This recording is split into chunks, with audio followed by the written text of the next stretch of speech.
आज हम आपकी मुलाकात करवा रहे हैं एक ऐसे शख्स से जो न सिर्फ पाकिस्तान बल्कि पूरी दुनिया में इंसानी खिदमत के मैदान में पाकिस्तान की एक नई पहचान बने हैं। आसिफ बशीर 2024 में आपको याद होगा हज ऑपरेशन के दौरान इन्होंने आला खदमात सर अंजाम दी थी। पाकिस्तानी हुकूमत ने इन्हें तमगा इम्तियाज़ से नवाजा था और इस बेलौस खिदमत के मामले में पड़ोसी मुल्क भारत में भी इन्हें मुमताज़ भारतीय सिविल अवार्ड से नवाजा गया। इंग्लैंड की हुकूमत ने भी इन्हें बेहतरीन खिदमात पर अवार्ड से नवाजा गया। तो आज हमारे साथ मौजूद हैं आसिफ बशीर के जिन्होंने शदीद गर्मी थी और उस शदीद गर्मी के बायस जो मिना से वापस आ रहे थे 44 हुज्जाज कराम उनकी ज़िंदगियों को महफूज बनाया और 24 भारतीय हुज्जाज कराम भी इसमें शामिल थे। तो आसिफ बशीर आज हमारे साथ मौजूद हैं। आसिफ अस्सलाम वालेकुम। सबसे पहले तो बहुत शुक्रिया आपके वक्त का।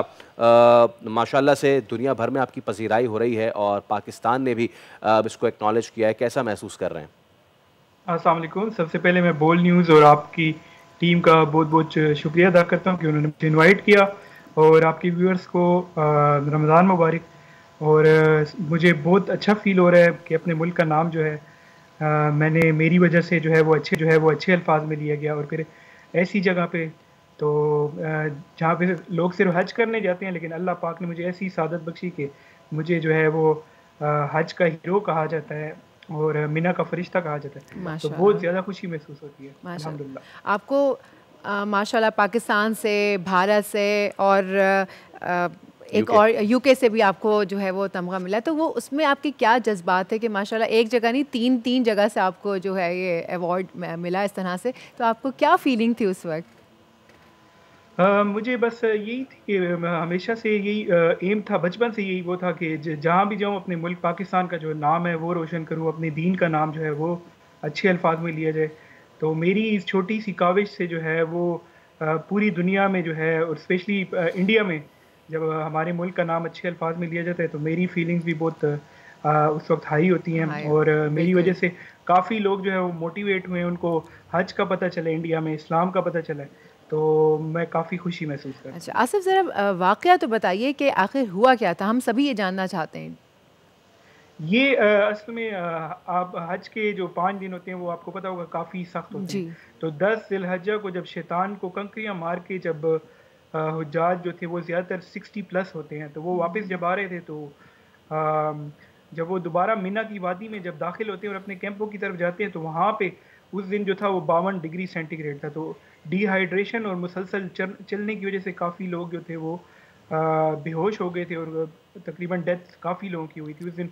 अनऑफिशियल जो फिगर्स हैं 2500 लोगों की उस दिन डेथ हुई थी। तो फिर मैं जो था वहाँ पे सिर्फ लोगों को गाइड करने के लिए government of Pakistan ministry of religious affair की तरफ से डिप्लॉय था।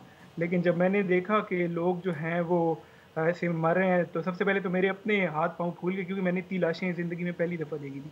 तो फिर मैंने कोशिश की कि एम्बुलेंसेस को वो करें, लेकिन 25 लाख के समंदर में वो इम्पॉसिबल नहीं था एम्बुलेंसेस का पहुँचना, और एक-एक मिनट जो था वो काफ़ी कीमती था। तो फिर मैंने और मेरे साथ जो टीम मेंबर थे, जहांगीर साहब, शाहिद साहब, हमने लोगों को फिर अपने कंधों पे उठा के जो है उफ। वो फिर तकरीबन 3 किलोमीटर पे एक मिना अलवादी हॉस्पिटल थी वहाँ पे पहुँचाया। तो फिर इस तरह करते-करते ये 48 घंटे का एक पूरा एक रेस्क्यू ऑपरेशन था।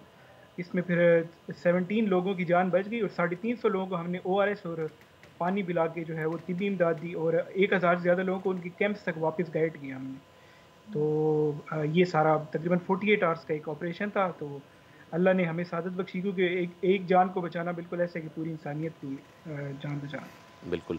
आसिफ, देखने वालों को आपने पूरा ये वाक़या बताया है। जिस वक़्त आप ये पूरा ऑपरेशन कैरी आउट कर रहे थे, लगभग कितना टेम्परेचर रहा होगा? और उस तमाम तर मामलात में आपकी अपनी कंडीशन जो थी वो क्या थी? वो टेम्परेचर 52-53 डिग्री सेंटीग्रेड तक था, और हम जो थे वो हम कोई एक्सपर्ट रेस्क्यू वर्कर नहीं, हम तो सिर्फ गाइडेंस के लिए हम जो थे उधर डिप्लॉय थे। तो जब हमारी 5-6 घंटे बाद तो हम खुद एग्जॉस्टेड हो गए, और अब हमें तो खुद ऐसा लगने लगा कि हम खुद शायद जाँबार ना हो सके।